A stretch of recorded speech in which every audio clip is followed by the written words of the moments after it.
buenos días, qué gusto que nos acompañe en una nueva edición de República. Les saluda Carlos Monterrosa, es un agrado que nos acompañe por la mañana, viernes 25 de enero del año 2019.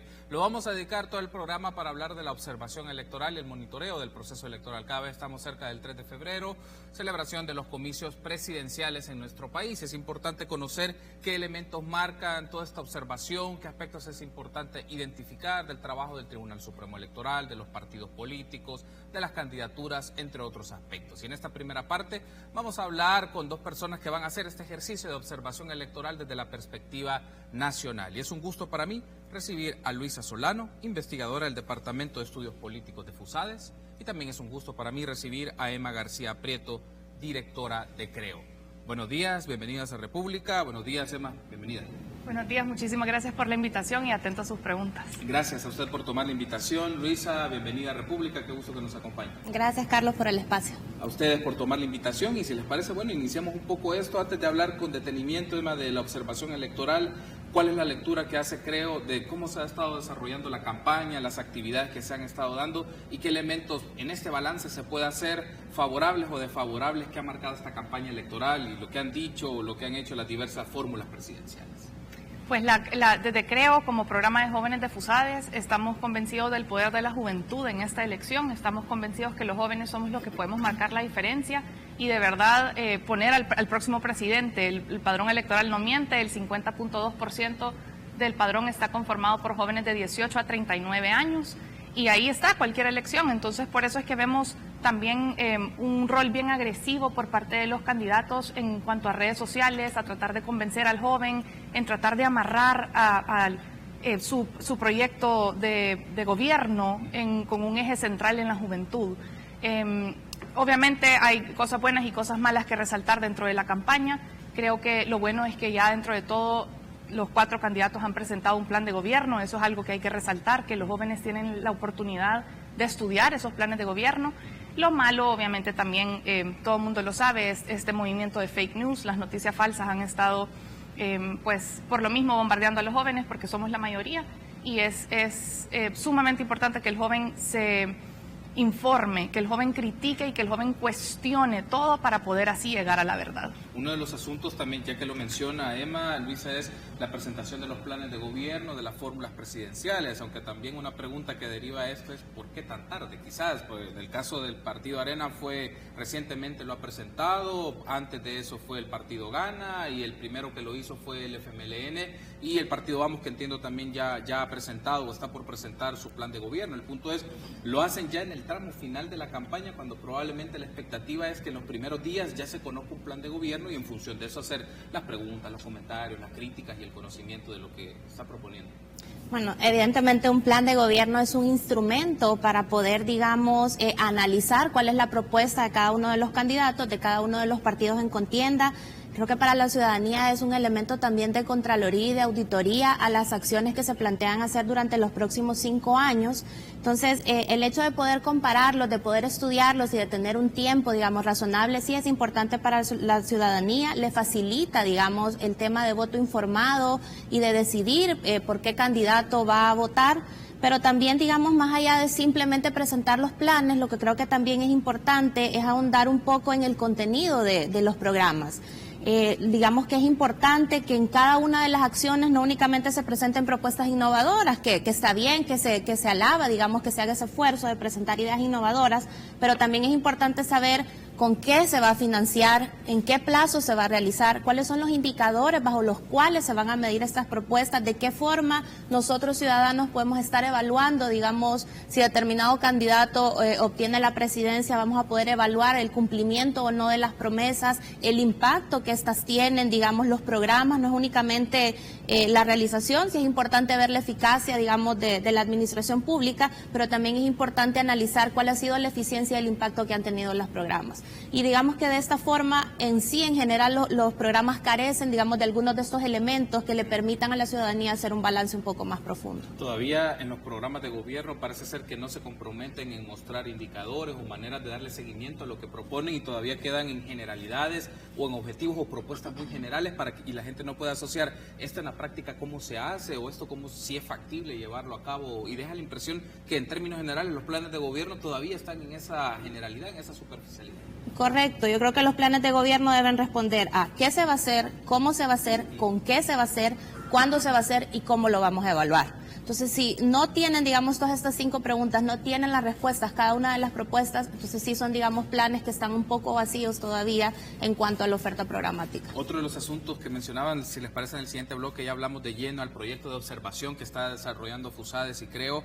Usted mencionaba, Emma, el tema de ahora una campaña marcada mucho por las noticias falsas, en las cuales se divulgan y se crean distintos medios, tanto en Facebook o troles, en Twitter, en la cual divulgan contenido involucrado sobre todo a las campañas de las candidaturas, digamos, en este caso vinculadas a Arena, vinculadas a Gana, un poco en el FMLN, pero el tema es cómo esta campaña está siendo marcada por noticias falsas, por perfiles falsos y multiplicación de ese tipo, y cómo esto afecta la calidad de una campaña.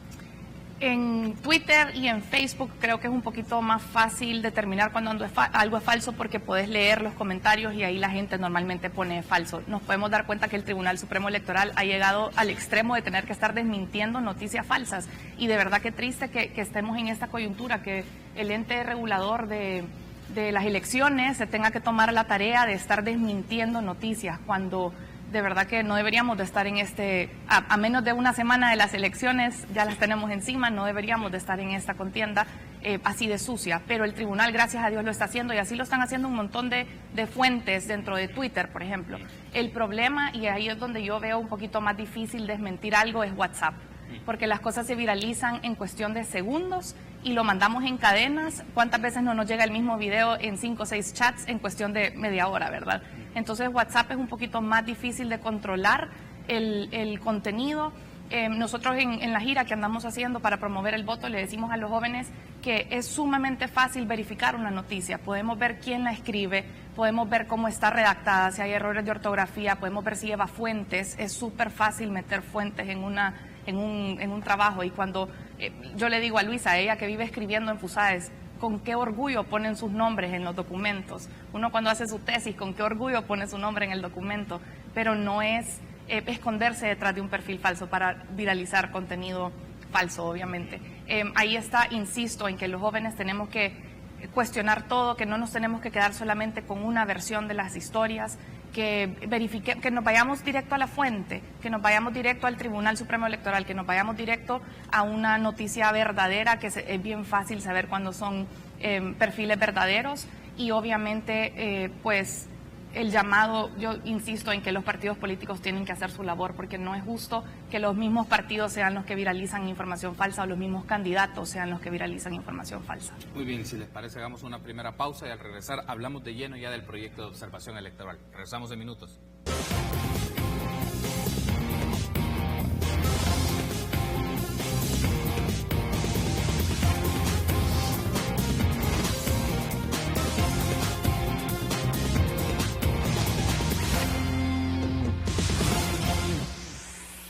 Gracias por su preferencia y seguir junto a nosotros en República. Por la primera parte de este programa del viernes 25 de enero estamos platicando sobre la observación electoral y lo hacemos con Emma García Prieto de Creo y Luisa Solano de FUSADES. Ahora hablemos un poco, Luisa, de este proyecto de observación y monitoreo de las elecciones que va a estar realizando FUSADES. Coméntenos un poco cómo surgió la iniciativa. Sé que ya lo ha hecho en otras ocasiones, pero en esta oportunidad y por las características de la campaña y de la elección presidencial de este momento, ¿qué aspectos le van a prestar más atención? Bueno, en FUSADES desde 2012 estamos participando con misiones de observación.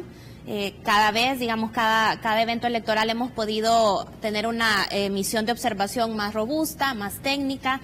Este año, gracias al apoyo de la cooperación alemana, de la Fundación Hans Seidel, hemos podido ampliar, digamos, el alcance de la observación. Tenemos alrededor de 315 observadores, vamos a cubrir 11 departamentos, aproximadamente 36 municipios.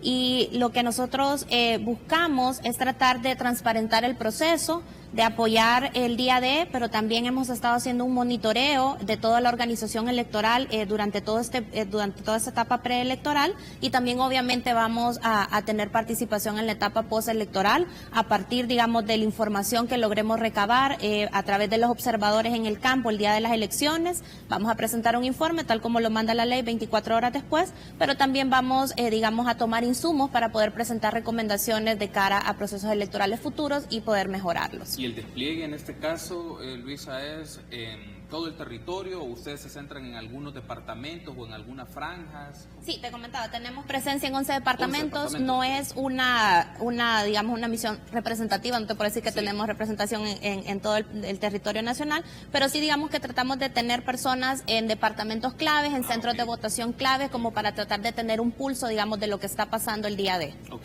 luego de este proceso viene un informe de cómo han observado ustedes todas estas etapas previas en el desarrollo y posterior a las elecciones. Correcto. En el escenario de una segunda vuelta, pues también se va a hacer También tendríamos, en el escenario de una probable segunda vuelta, también tendríamos la misma participación, los mismos 315 observadores. Tenemos un grupo bastante comprometido, entusiasta, ciudadanos que realmente quieren participar, porque la observación electoral también es eso, es otra forma de poder participar, de involucrarte en el proceso, y no solo de participar, sino que también de tener un poco de contraloría social. Si bien el rol del observador es observar, es casi que ver, oír y callar, pero el hecho de estar ahí presente de alguna forma legitima los resultados, y también tiene la opción de poder anotar, digamos, y informar algunas irregularidades o cosas que puedan pasar el día de las elecciones. Uno de los puntos, por ejemplo, Emma, ayer lo hablábamos, teníamos un panel de diputadas y diputados de la Comisión de Reformas Electorales y hablábamos un poco sobre el tema del rol que tiene la gente en las JRB y las garantías que deben ofrecer en el llenado de las actas. Era uno de los aspectos que platicábamos, y este es como el punto central para los partidos políticos, para las candidaturas, para todos, que estas actas y un llenado correcto de esto y una transmisión adecuada pues va a garantizar la información precisa, veraz de esto, y que el Tribunal Supremo Electoral pues va a divulgar de manera oportuna. Y eso es por qué resulta importante observar el trabajo de la JRB en el día D, sobre todo porque está expuesto a atención, un poco hay un desgaste, están desde muy temprano y pueden cerrar a las 8, 7, 8 de la noche, y también está el rol de los vigilantes de los partidos que están a la expectativa un poco del trabajo de la gente de las JRB. Correcto, y es sumamente importante también mencionar que como las JRB están conformadas por ciudadanos como usted y como yo, que comprometidos con la democracia han decidido participar. Obviamente hubo un grupo de los sorteados, de la gente que al revisar a digitar su DUI en la página web del tribunal se dio cuenta que salía sorteada, pero es una gran responsabilidad social, es una gran responsabilidad ciudadana poder participar en la JRB, y el rol del observador es también un poco de este apoyo a la JRB, porque, como decía Luisa, ayuda a legitimizar el proceso, y para la ciudadanía en general ver tanto observador, y nosotros no somos la única misión, hay muchísimas más misiones a nivel nacional, misiones internacionales, misiones de organizaciones como la de FUSADES, que están apoyando el proceso, pero es sumamente importante, así como decía Luisa, que el ciudadano entienda que hay maneras de participar. Votar es lo fácil, ir a marcar una papeleta es lo fácil, doblar la papeleta, meterla en la urna e irte a tu casa es bien sencillo, pero la gente que queda ahí trabajando, como usted lo dice, hasta las 8 de la noche en esta elección, porque es una sola papeleta y va más rápido, pero la legislativa y municipal, que era un poco más golpeada, la gente ahí seguía y con una gran alegría, y era bien bonito ver a los que habían salido sorteados, que un poco obligados habían estado ahí, salían diciendo: yo el próximo año aquí voy a estar, porque el proceso ciudadano que ayuda a fomentar y a fortalecer la democracia no lo puede vivir cualquiera, y eso es una gran oportunidad para que nosotros como ciudadanos entendamos que nos podemos involucrar, que nos debemos involucrar, y que la Contraloría Social no aparece solita, nosotros la tenemos que formar. Otro asunto también que es importante, y me gustaría consultarle, Luisa, sobre esto, el seguimiento también del comportamiento de los partidos políticos, sobre todo en el día D, porque suele ocurrir que los partidos políticos quieren declararse ganador, o alguno quiere declararse ganador antes de que el Tribunal Supremo Electoral brinde la información, y aquí hemos tenido al magistrado Miguel Ángel Cardosa y otros representantes también del Tribunal Supremo Electoral, en el que nos mencionan, hay una expectativa de un rango de horas aproximadamente entre 9 y 10 de la noche, que se pueda tener ya una tendencia o un preliminar del escrutinio, pero en función de las declaraciones que ellos brinden, como eso también da el respeto al árbitro, en este caso al Tribunal Supremo Electoral, y que los partidos pues puedan respetar esa información y en función de eso pues emitir sus posicionamientos, y no antes, que suelen declararse ganadores o suelen mandar un mensaje cuando todavía no hay información definitiva. Yo creo que ahí es importante que cada uno de los candidatos y cada uno de los partidos que están en contienda respeten a la autoridad electoral y, digamos, se ciñan a los mensajes o a la información que la autoridad electoral esté transmitiendo. Por tema de estabilidad política también, sabemos que esta elección genera pasiones, digamos que es sumamente importante que se definen los próximos 5 años del Ejecutivo, de la vida del país, pero sí creo que hay que hacer un llamado a la cordura de cada uno de los candidatos a tener prudencia, a esperar. El Tribunal Supremo Electoral ha dicho que alrededor de las 9 de la noche podría tener, digamos, alguna tendencia o empezar a dar algún tipo de mensaje. Sí. Otro punto que también es importante es el tema de divulgación y la plataforma que el Tribunal Electoral ponga a disposición de los ciudadanos. Es importante que la tecnología no falle, que en este caso sea un instrumento de ayuda para que el ciudadano pueda estar informado, al igual que los partidos políticos. El hecho de poder ver desde tu celular, tu tablet o poner en tu computadora la página y estar viendo cómo van ingresando las actas y de qué forma, digamos, también se van dando los resultados es importante. Y en eso también es importante que también hay que esperar, digamos, a que estén los resultados totales. Recordemos el caso de 2014, habían algunos departamentos por ingresar, departamentos que a veces eran más afines, digamos, a otro candidato, y no se puede marcar una tendencia, digamos, antes de que el tribunal también lo establezca. Entonces, un llamado a la cordura, un llamado a la paciencia, digamos, y a respetar también los mensajes que la autoridad electoral está informando. Muy bien, debemos hacer una pausa y al regresar hablemos un poco del Tribunal Supremo Electoral y las instancias que hacen Contraloría el proceso electoral. Regresamos.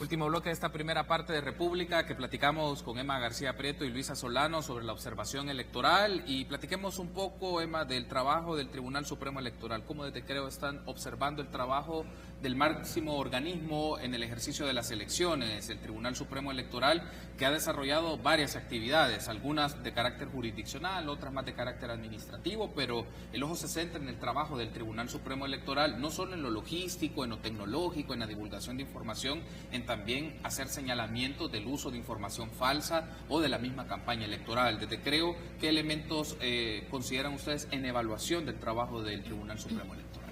Yo creo que nadie puede negar que el tribunal ha mejorado muchísimo. El tribunal ha venido tecnificando un montón de áreas dentro de las elecciones y eso ayuda a la ciudadanía a sentirse un poco más cómoda con el proceso. Esto no significa que no hay espacio para mejora, siempre hay espacio para mejora. El tribunal ha tratado de involucrar a la ciudadanía en el proceso desde el principio, eso es bien importante. Hemos visto una mejora en la campaña, por lo menos vemos las vallas motivando el voto, hemos visto en los periódicos, en redes sociales pautan bastante para que le llegue el contenido a más salvadoreños. Algo que hay que resaltar y que los invito a ustedes, si no lo han hecho, es visitar la página web del tribunal. Es sumamente fácil navegarla, poder digitar tu DUI y ver a dónde te toca votar, el centro, la JRB, el correlativo. De verdad que están tratando de facilitarle el proceso al ciudadano.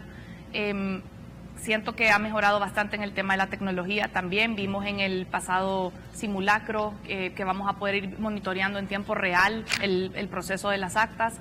Eso ayuda a que la ciudadanía esté un poco más involucrada. Como le decía Luisa, lo podemos ver desde el celular, el iPad, la tablet, la computadora, no importa, pero vamos a poder estar siendo parte del proceso, aunque no necesariamente estemos en una JRB.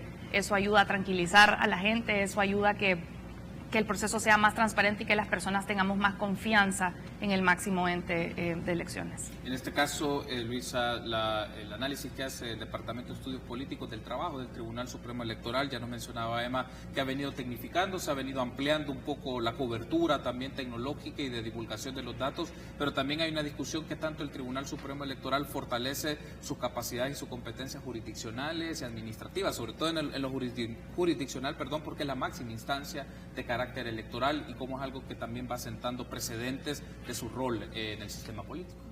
Bueno, el tema de la separación de funciones, digamos, del Tribunal Supremo Electoral entre la administrativa y la jurisdiccional es algo que digamos que está pendiente de discusión, pendiente de revisión de parte de los actores involucrados en los procesos de reforma político-electoral. Es un tema que se ha estado discutiendo, pero que sí, digamos, que necesita una mayor profundidad, porque en el área, digamos, de administración de elecciones, el Tribunal Supremo Electoral, desde la firma de los acuerdos de paz, no ha tenido ningún señalamiento, digamos, grave en cuanto al tema de elección, lo ha hecho bien, o sea, ha sabido organizar y administrar las elecciones. Voy a hacer una excepción en el caso de 2015, en donde digamos que sí se presentaron bastantes problemas, pero no fue tanto en el tema de organización, fue más en el tema de procesamiento, transmisión y en el tema de tecnología al momento de dar los resultados. Digamos, un hecho de que conjugaron malas decisiones, que conjugaron los tiempos también cortos y una serie de factores, digamos, que impidieron, pero no el hecho, digamos, de cuestionar a la autoridad electoral en cuanto a la organización de las elecciones. Lo mismo, digamos, para esta elección, nosotros desde FUSADES no estamos viendo la posibilidad de ningún fraude. Creo que el tribunal ha estado actuando con transparencia. Lo que sí es importante también es no únicamente confiarse. Creo que también desde la sociedad civil, organizaciones como FUSADES y como otras que están trabajando en el tema electoral, deben seguir pendientes en cuanto a la Contraloría y las actuaciones que está haciendo el tribunal. Yo voy a señalar un tema, por ejemplo, en la capacitación a los miembros de la Junta Receptora de Votos. Es este fin de semana el último para que las personas puedan capacitarse, y eso es uno de los requisitos de ley para poder integrar las mesas. Y veíamos, creo que hace 2 o 3 días, un periódico publicaba que apenas 40,000 personas estaban capacitadas de las 76,000 que van a integrar la JRB. Entonces, digamos que ese también es un punto que hay que tener vigilancia, que hay que presionar y que hay que lograr que este fin de semana el resto de personas puedan capacitarse. Ya vimos que en 2018 hubo un tema en cuanto a la integración de las mesas y la entrega de credenciales y personas que sí habían ido a las capacitaciones, que al final no pudieron integrar mesas. Nosotros lo señalamos en una posición, en un documento que publicamos a finales del año pasado, en la importancia que el Tribunal Supremo Electoral tenga una contraloría sobre las personas que se están capacitando. Si bien las capacitaciones son abiertas y digamos cualquier ciudadano puede participar, que está bien, pues que es un ejercicio que se valora, pero sí digamos que el tribunal debe tener un control sobre quiénes son los ciudadanos que están nombrados para poder integrar JRB, que están asistiendo a las capacitaciones, entregarles las credenciales y que efectivamente el día de sean estas personas las que estén integrando las mesas. Entonces, si bien digamos que nosotros no vemos en el escenario la posibilidad de un fraude, si hay algunos aspectos que hay que tener cuidado, que hay que ponerle atención, que hay que seguirlos, digamos, recalcando y darles monitoreo. También el tema de tecnología, nosotros lo mencionábamos también hace unos días, la importancia de que se superen los errores que se detectaron en el simulacro que se realizó el fin de semana pasado. Efectivamente, para eso son los simulacros, para detectar errores y para que el tribunal pueda tener el tiempo de superarlos y que el 3 de febrero la transmisión no falle, los escáneres funcionen, la conexión con internet esté bien y digamos que todo vaya caminando tal cual como se ha planeado. Pero sí, el tribunal ha hecho un papel importante. Además, también se ha facilitado la participación de los partidos políticos en la Contraloría de las acciones. No únicamente está la Junta de Vigilancia Electoral, sino que también, al menos en el tema de tecnología, se anunció que cada uno de los partidos políticos en contienda va a tener una especie de veedor o alguien que está supervisando, digamos, el control o todo el desarrollo del sistema. Entonces también eso fortalece el proceso electoral y le da transparencia y confianza a los ciudadanos de que efectivamente lo que usted marca en la papeleta se va a respetar y esa va a ser la voluntad que se va a dar a conocer. El rol que van a tener en el centro de procesamiento, de que Correcto. va a estar en CIFCO y en donde los partidos políticos, observadores nacionales e internacionales tendrán una representación para ver cómo se está procesando todos estos datos que llegan a esta sede y se transmiten y se divulgan la información. Estoy por finalizar la entrevista, Emma, le consulto esto. En términos generales, desde la lectura de Creo, esperaban una mejor campaña electoral, una campaña con más calidad, una campaña más depurada, o podríamos decir que es la constante que suele ocurrir en las campañas presidenciales, o tenían una expectativa de una campaña con un estándar un poco más alto.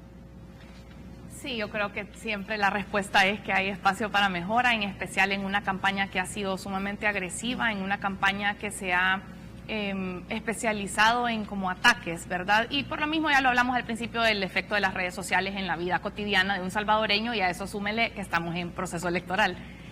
Pero también es importante, y yo de verdad insisto que por lo menos dentro de todo hemos visto propuestas, y aunque tal vez un plan de gobierno haya sido tarde o si fue grabado o no fue grabado, eso no importa, el punto es de que han habido propuestas y que el ciudadano al final del día va a poder enfocarse en las propuestas y analizarlas a conciencia para poder hacer un voto informado. Pero es sumamente importante que el joven, en este caso es el área en la que nosotros nos especializamos, que entienda que tiene que poder contestar 3 preguntas fáciles. Se las voy a poner más fáciles de las 5 que había dicho Luisa al principio, pero es: ¿qué va a hacer mi candidato?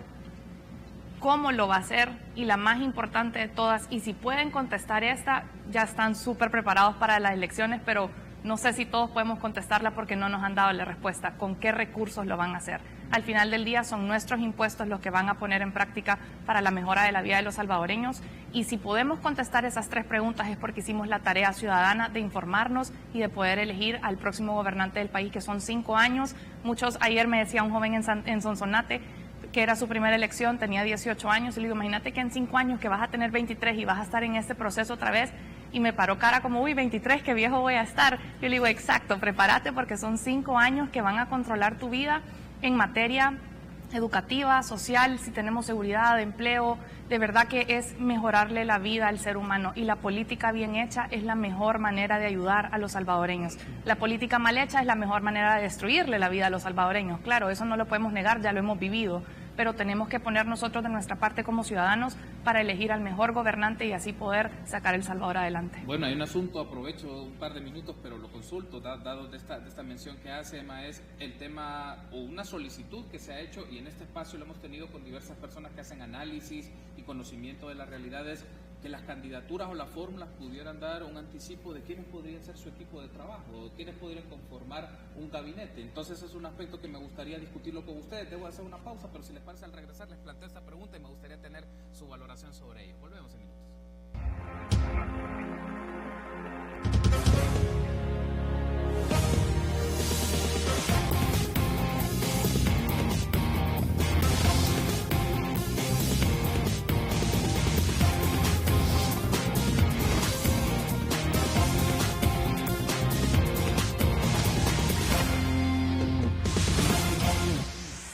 Gracias por seguir junto a nosotros en República. Nos habíamos quedado pendientes de platicar con Emma y con Luisa un poco este tema, Luisa, de las propuestas o la expectativa de que las fórmulas puedan mencionar nombres o configuraciones de su gabinete de gobierno, y por qué es necesario conocerlo, además de las propuestas y qué ideas ellos tienen para modificar el gobierno o las políticas públicas, quiénes podrían ser parte y por qué es necesario que se diga sobre ese tema. Sí, como bien decías, el plan de gobierno y las propuestas son importantes, pero también es importante saber quién las va a ejecutar, quién las va a llevar a cabo. Un poco del tema de eficacia y eficiencia, parte de quiénes son los líderes y quiénes son las personas que están implementando las acciones propuestas. En este tema creo que sí es importante, digamos, conocer algunos nombres o por lo menos perfilar de qué tipo de personas van a integrar el Ejecutivo. Efectivamente, digamos, los ministerios, los ministros, viceministros son personas de confianza, son cargos que deben, digamos, estar cercanos al presidente, pero también creo que algo importante es que hay que valorar el tema del mérito y la capacidad al momento de hacer este tipo de nombramientos. Hace ya rato se viene discutiendo una ley de función pública que no termina, digamos, de pasar en la Asamblea Legislativa, que no termina de cuajar. Es un tema, digamos, difícil adentro del Ejecutivo. Hay ya una capacidad instalada, hay ya todo un grupo de personas que están dentro de cada uno de los ministerios y las distintas instancias que maneja el Ejecutivo, pero también, más allá de conocer el gabinete, creo que los candidatos, independientemente de quién queden, deben pensar qué van a pasar en tema de función pública. No podemos, digamos, seguir contrataciones que no respondan a un perfil definido, a funciones establecidas y al mérito y a la capacidad de las personas que se van a contratar. Ya el Ejecutivo, digamos, está lleno de personas valiosas también, pero también hay un grupo, digamos, de personas que pudieran evaluarse y pudiera, digamos, de alguna forma pensar de qué forma puede reestructurarse, pero en base a un tema de función pública. Ya la ley del servicio civil data de los años 60, hay muchas cosas que quizás son buenas, pero también hay otras que deben renovarse, que deben cambiarse. Y insisto que el tema de mérito, capacidad y evaluación va a ser un tema clave para estos próximos 5 años. Hay que profesionalizar al empleado público, hay que capacitarlo. Si ya están contratados, hay que invertir en este recurso humano para que de verdad pueda, digamos, suplir las funciones para las cuales está ahí ejerciendo su cargo. Entonces, más allá también de conocer algunos nombres o perfiles de quienes van a ser las cabezas de las carteras de Estado, sí creo que es importante que se retome el tema de función pública, la aprobación de la ley y el hecho de volver el mérito la norma para la contratación. Muy bien, cerraría entonces con su apreciación de esto, Emma, la necesidad, o considera usted que es importante que se mencionen nombres o perfiles de gente que podría asumir ciertos ministerios en el gabinete, en el ejercicio del órgano ejecutivo, y que tanto puede ser un factor que a la gente le anime a decir, bueno, con estas personas me genera confianza o no, puedo respaldar a X o respaldar a Y? ¿Por qué es importante eso? Puede ser un factor determinante al momento de ejercer el voto, porque puedes estar muy convencido del candidato, pero dependiendo de la gente que se rodea, vas a querer con un mayor entusiasmo hacer ese voto o mejor recapacitar y pensar algo más. Es muy importante saber quién va a rodear al candidato, en este caso ya al presidente. Es muy importante saber de qué manera lo van a hacer también. Por eso insisto en cómo lo van a hacer, con qué recursos lo van a hacer. Eso va a ayudar mucho a la persona que esté en la cartera del Estado. Pero también me mantengo con lo que dice Luisa, el mérito debería de ser la base de todo. No podemos estar poniendo el compadrazgo ni porque es mi amigo, ni porque me cae bien, teniendo gente. Eso no nos ha funcionado, lo hemos visto a través de los años, no nos ha funcionado. Y ahorita tratemos de hacer las cosas bien, ¿vea? Pongamos a gente correcta en el poder. No nos compete a nosotros como ciudadanos. Obviamente la decisión final de nosotros es solamente el presidente, pero sí, la función pública tiene que ser un eje principal en estos planes de gobierno. No sé qué tanto lo han mencionado los candidatos, no sé qué tanto van a querer presionar que aprovechen las fracciones legislativas respectivamente para poder pasar la ley, porque lleva años trabada en la Asamblea Legislativa, como que no les conviene que pase, porque saben que varios salen perjudicados, pero ahorita hay que poner el país primero, no va si me quedo yo porque estoy capacitado para estar acá o si me van a sacar porque pasó la ley. Eso es muy importante, que tal vez esa parte sí la podemos ejercer nosotros como ciudadanos, la presión para que en la Asamblea pase la ley de función pública. Perfecto, quiero darle las gracias por haberme acompañado, Emma, ha sido un gusto, Luisa, ha sido un gusto. Gracias. Espero que nos volvamos a encontrar posterior a las elecciones y tener la evaluación y el balance que tiene FUSADES, el Departamento de Estudios Políticos, sobre este proyecto de observación electoral y monitoreo que se hace. Muchas gracias. Gracias, Carlos, por el espacio, y de verdad los invitamos a que todos se acerquen a las urnas el 3 de febrero. Muchas gracias, gracias. Gracias, Carlos, y de verdad que lo mismo, que la gente haga un voto informado, y los jóvenes en especial que se tomen su rol en serio, que sepan que son la mayoría y que en nosotros está ahorita cambiar el país. Perfecto, un gusto, gracias por haberme acompañado. Una pausa, continuamos con más entrevistas.